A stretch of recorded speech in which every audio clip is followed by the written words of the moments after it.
তানভীর চলে যাচ্ছে। আবির মুচকি হেসে দরজা বন্ধ করে দিয়েছে।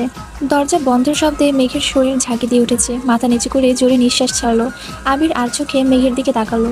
ঠোঁটে লেগে আছে দুষ্টু হাসি। ধীর পায়ে এগিয়ে গেল মেঘের কাছে। আবির তপ্ত দু চোখ চকচক করছে। উৎকণ্ঠায় মেঘের চিবুক নেমে গলায় ঠেকেছে। ক্ষীণ বক্ষের তীব্র কম্পনে শরীর ঘেমে একাকার অবস্থা। আবির আটপাশ না ভেবে আচমকা মেঘের কোলে মাথা রেখে শুয়ে পড়েছে।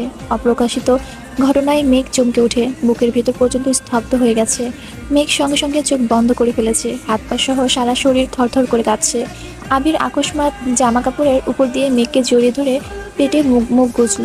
আবির অবাঞ্ছিত স্পর্শে মেঘের জোরালো বক্ষ স্পন্দন আরো বেশি জোরালো হতে শুরু করেছে। নীরবে ঢোক গিলে এলোমেলো নিঃশ্বাস ছাড়ছে। আবির ভয়ঙ্কর আবেশে আবদ্ধ সুদীর্ঘ অবকাশের অস্পষ্ট প্রণয়ের অফিসিয়াল অনুমোদন পেয়েছে আজ। মেঘের শরীর থেকে আসা বিমুগ্ধকারী ঘ্রাণটা আবিরের নাসারৌদ্রের সঙ্গে সঙ্গে হৃদয়ের তোলপাড় চলাচ্ছে। আবির এক মনে সেই ঘ্রাণটা উপলব্ধি করছে। মেঘের অভিমান, নাক ফুলানো গায়ের তীব্র গন্ধ, দরদি স্পর্শ, আহ্লাদী কণ্ঠের আবদার পূরণের পরিপূর্ণ অধিকার পেয়েছে আজ। এই মেঘ একান্ত আবিরের পৃথিবী। আর কারো সাধ্য নেই যে আবিরের কাছ থেকে তার মেঘকে দূরে সরাবে। আজ ছোট্ট মেঘের আদরে কণ্ঠে বলা কথাগুলো আবিরের খুব মনে পড়ছে। অকস্মাৎ পেট থেকে মুখ সরিয়ে ঘাড়ের কিছুটা ঘুরিয়ে মেঘের অভিমুখে তাকালো। মেঘের বন্ধ চোখের পাতা তার আর কম্পিত অধর দেখে আবির আনমনে হেসে অত্যন্ত মোলায়েম কণ্ঠে বলল, তুমি আমার বহু প্রতীক্ষিত একান্ত অভিলাষ, হৃদয়ের মণিকোঠায় সঙ্গোপনে রাখার নির্মম প্রয়াস। আমার অবিচ্ছেদ্য প্রণয়ের উত্তাপ তুমি।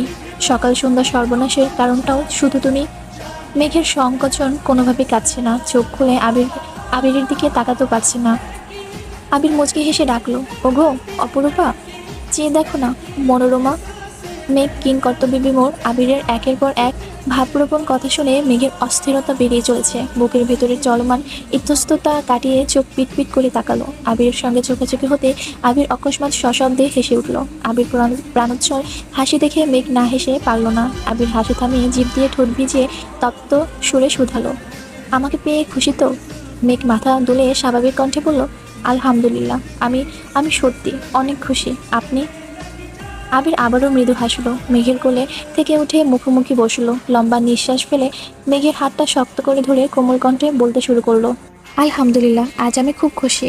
কারণ আমার স্প্যারোকে দেওয়া কথা আজ পরিপূর্ণভাবে রাখতে পেরেছি। ছোট্ট স্প্যারোর সেই আহ্লাদী কণ্ঠে বলা কথাটা আমাকে ছেড়ে যেতে পারবে না।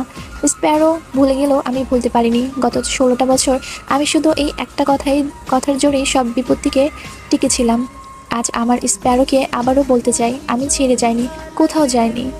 তোমার আবির তোমারই আছে। তুমি সেদিন শুধু বলেছিলে ছেড়ে যেও না, অথচ আমি বুঝেছিলাম তোমাকে ছেড়ে বাঁচতে পারবো না। শেষ বিকেলে পাখিদের বাড়ি ফেরার তারা দেখে তুমি আবেগী কণ্ঠে বলেছিলে, ওদের মতো আমরাও যদি আলাদা একটা বাড়ি থাকতো। আর আমি ভেবেছিলাম যে কোনো মূল্যেই হোক তোমাকে তোমার স্বপ্নের বাড়ির উপহার দিব। একবার খেলতে গিয়ে পায়ে ব্যথা পেয়েছিলে বলে তুমি শীতল কণ্ঠে বলেছিলে, খেলতে না গেলে তো ব্যথা পেতে না। আমি মনে মনে বলেছিলাম আজকের পর খেলতে যাব না।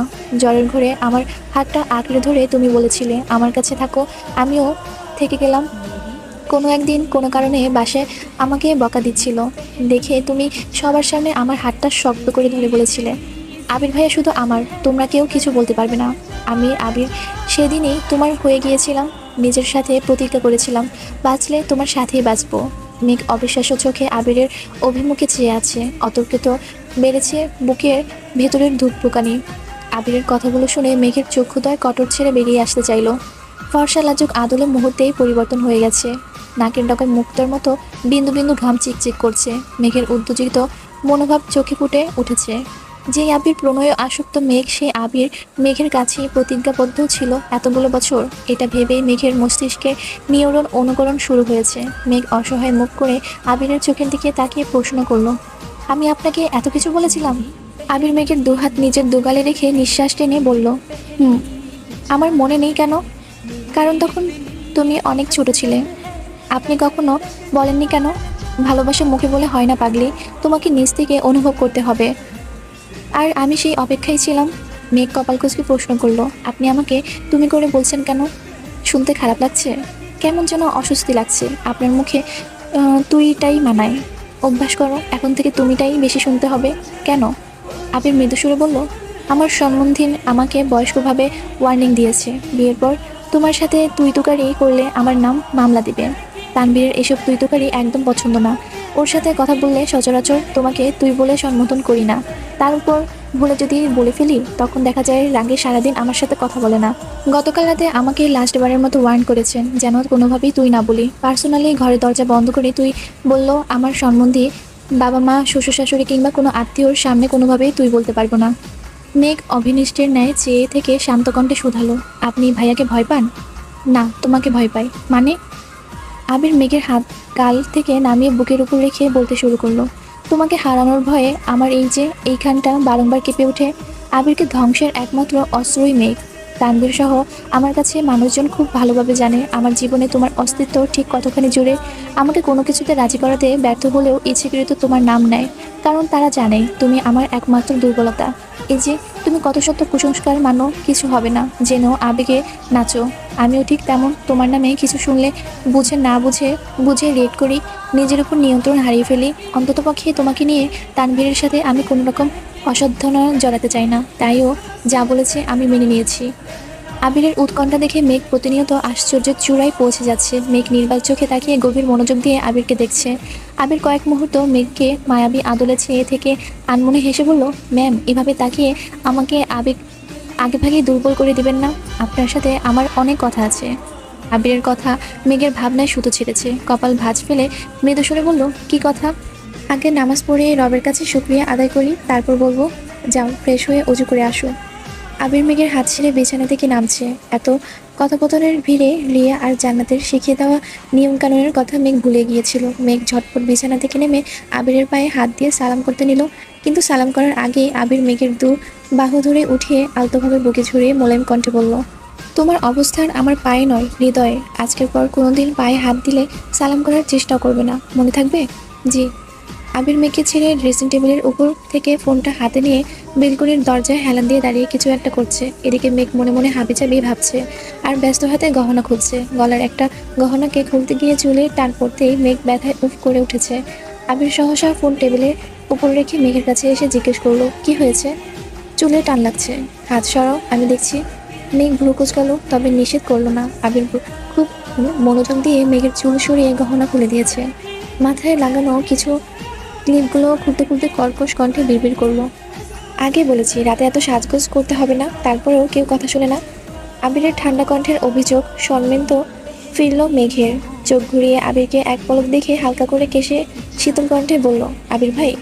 অকস্মাৎ আবিরের সুপ্ত ক্রোধ চোখ ভেসে উঠেছে। মেঘের দিকে তাকিয়ে চোখ রাঙাতে মেঘ দাঁত কেলেই হেসে বলল, মজা করছে। আবির প্রত্যুত্তরে কিছুই বলল না।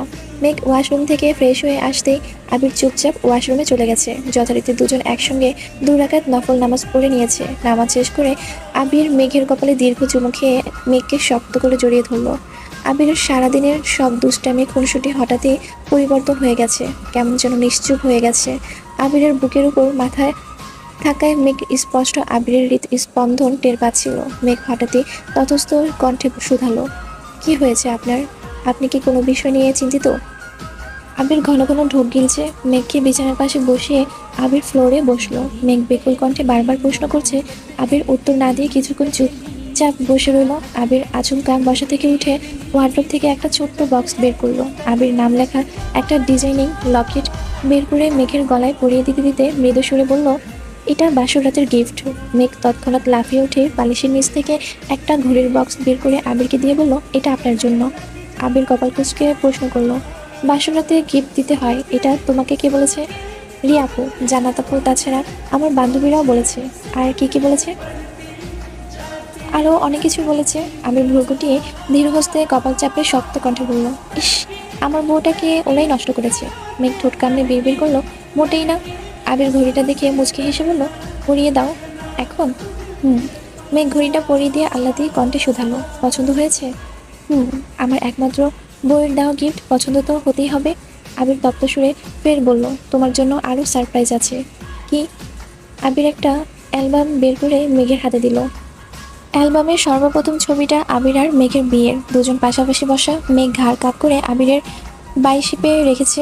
আবির মেঘের মাথার উপর নিজের মাথার কাত করে রেখেছে।